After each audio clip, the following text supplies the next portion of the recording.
20 جون سن 2018 یوم وفات معروف مزاح نگار مشتاق احمد یوسفی۔ مشتاق احمد یوسفی اردو کے مایہ ناز مزاح نگار تھے۔ یوسفی صاحب بہت سے قومی اور بین الاقوامی مالیاتی اداروں کے عہدیدار بھی رہے۔ انتہائی نستعلیق انسان اور بینکر ہونے کے باوجود عوامی اور تعلقات عامہ کے آدمی نہ تھے۔ وہ کم لکھتے تھے لیکن معیار پر نظر رکھتے تھے۔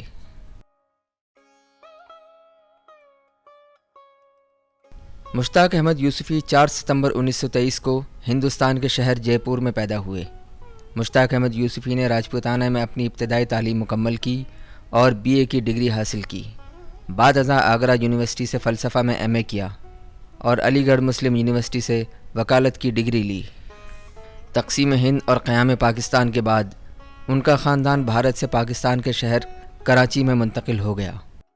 وہ سن 1950 سے لے کر 1977 تک مختلف بینکوں میں اعلیٰ عہدوں پر فائز رہے۔ 1977 میں پاکستان بینکنگ کونسل کے صدر نشین بنے۔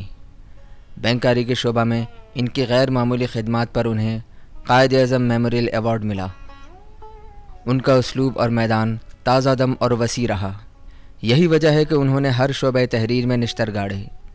آپ بیتی، مضمون نگاری، خاکہ نگاری، افسانہ، ناول، تاریخ و تحقیق، غرض کوئی شعبہ ان کی دسترس سے نہیں بچ پایا۔ ان کا مشہور زمانہ ادبی شاہکار چراغ تلے 1961 میں چھپا اور خاکم بدہن 1969 میں، جبکہ زرگزشت 1976 میں۔ ان 3 کتابوں کے ذریعے انہوں نے شگفتہ نثر نگاری کا اعلیٰ معیار قائم کیا۔ آب گم جو 1990 میں ناول کی طرح چھپی اور مقبول ہوئی۔ یہ ایسی کتابیں تھیں جن کے وسیلے سے یوسفی صاحب اردو ادب کا ایک مستقل باب ہو چکے تھے۔ شام شعر یاراں یہ کتاب 2014 میں منظر عام پر آئی، جو ان کے متفرق تحریروں کو جہاں تہاں سے جمع کر کے مرتب کی گئی تھی۔ ان کی اعلیٰ ظرفی کا یہ مقام تھا کہ وہ خود اپنے بارے میں بھی خاکہ آرائی کرتے رہتے تھے۔ ممتاز صاحب نے جن تعریفی کلمات سے اس عاجز کو نوازا وہ ہمارے ہاں عموماً مرحومین کے متعلق استعمال کیے جاتے ہیں۔ سن 1999 میں صدر پاکستان کے ہاتھوں انہیں ستارہ امتیاز سے نوازا گیا، جبکہ سن 2002 میں ہلال امتیاز ملا۔ اس کے علاوہ بینکاری کے خدمات پہ medal of Quaid Azam memorial ملا۔